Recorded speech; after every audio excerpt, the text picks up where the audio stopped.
Hello, and welcome to a brief overview of the importance of two important mental representations that influence humans' thinking, valuing, and behaving. My name is Bill Hewitt, and I'm Professor Emeritus at Valdosta State University and Adjunct Professor at Capella University. Human beings have an innate ability and desire to understand the reality of the world in which they live. As they interact and organize their experiences with the world, they create mental representations and then use those mental representations to form understandings for further interactions. These are cognitive representations of the real or imagined world as it supposedly exists.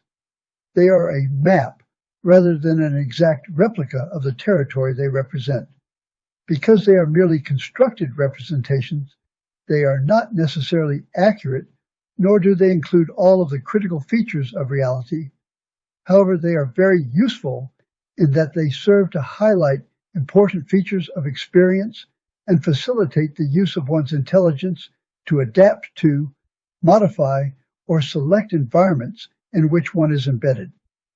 These mental representations are created at a variety of levels, from general ideas about the nature of reality to specific steps about how to accomplish tasks such as getting ready to go to work, ordering food at a restaurant, or interacting with others in a social situation. Quite often these mental representations are implicit, having been developed within a specific socio-cultural context. The term worldview is often used as the most encompassing mental representation and has been defined as the set of beliefs about fundamental aspects of reality that provide the foundation for and influence all one's perceiving, thinking, knowing, and doing. A worldview will address such issues as: what is prime reality, the really real? What is the nature of external reality, the world around us? What is a human being? What happens to a person at death? Or how is it possible to know anything at all? There are three broad categories of worldviews that are primarily used today. First, a physical, materialistic worldview assumes the material world represents all that is real. Modern science is largely based on this worldview. Second, a cosmic spiritual worldview proposes that a spiritual soul exists in an abstract, ill-defined space and will continue to exist after physical death.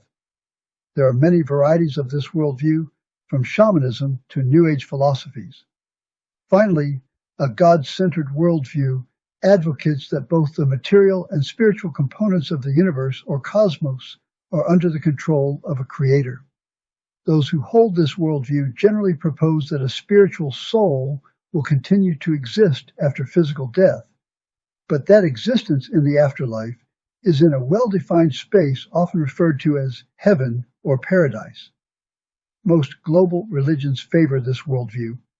The material, physical, and cosmic spiritual worldviews might be seen as subsets of the God-centered worldview, that is, subtract the concept of creator from the God-centered worldview, and that becomes a cosmic spiritual worldview.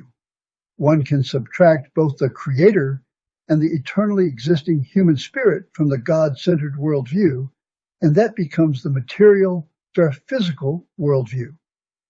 On the other hand, one could say that the non-material dimension must be added to the material dimension in order to hypothesize the cosmic spiritual worldview, and then the concept of a creator would have to be added to the cosmic spiritual worldview in order to hypothesize a God-centered worldview. The point is that the worldview one creates or adopts will guide one's investigation and understanding of reality. For example, if one assumes a physical, materialistic worldview, one is likely to use the scientific method as the means to guide that investigation and organize facts and concepts derived from that investigation. On the other hand, if one accepts a cosmic spiritual worldview, one is likely to focus more on personal experiences guided by such methods as meditation or perhaps culture as a means of understanding reality. And finally, if one embraces a God-centered worldview, one is likely to add religious scripture and teachings to that mix.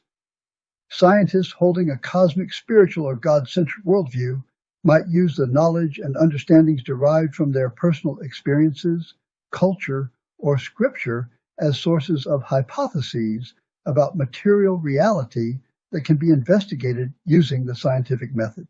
Another important mental representation is a paradigm that describes the structure, function, and development of whatever is being studied. Most importantly, for a discussion of developing human potentials, paradigms describe what phenomena are to be investigated, what are the parameters of the questions that can be asked, how should the questions be structured and organized, what types of data should be collected, what methods should be used to collect data, how will the data be organized and interpreted, or what legitimate theories can be developed from the data and interpretations. Four major paradigms used today to study human development include behaviorism with a focus on observable behavior, cognitivism with a focus on mental processing of one's thinking, feeling, agency, and behavior, as well as interactions with the environment, humanism with a focus on emotions and personal values, social cognition with a focus on the reciprocal interactions among personal characteristics, such as the mental representations being discussed, overt behavior, and the environment. A dynamic systems paradigm has begun to be used, although it is not widely accepted. This paradigm focuses on the processes or interactions among the various domains of human development, such as thinking, feeling, agency, and behavior, as well as a variety of levels of the environment, and incorporates many of the methods and data developed by the other paradigms.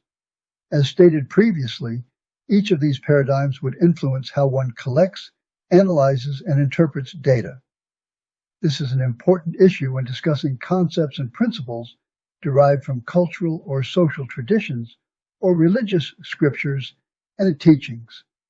For example, there might be various interpretations of the phrase, "spare the rod and spoil the child," based on the verse from the King James translation of Proverbs 13:24.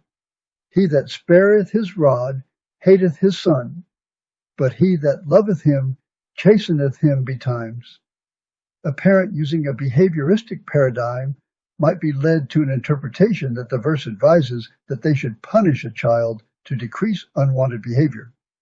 A person using that paradigm would add the insight that the parent should reinforce desired behavior to replace unwanted behavior, or that unwanted behavior would likely simply be replaced by another unwanted behavior. A parent using a cognitive information processing paradigm might see the rod as a measuring process. The parent might be advised to work with the child to set goals for appropriate behavior and create measurements for success. A parent using a humanistic paradigm might agree that discussing discipline with the child is important, but that the individual learner should be involved in selecting the rod by which they will be assessed. A person using a social cognitive paradigm would emphasize showing a child how to behave, then discussing appropriate behavior and helping them to reflect on their behavior. Finally, a person using a dynamic systems paradigm would be inclined to view each of these theories as appropriate for specific individuals at specific ages and circumstances. For example, during infancy and early childhood, the parent might emphasize using the behavioral paradigm and then add the cognitive paradigm as the child gained a use of language.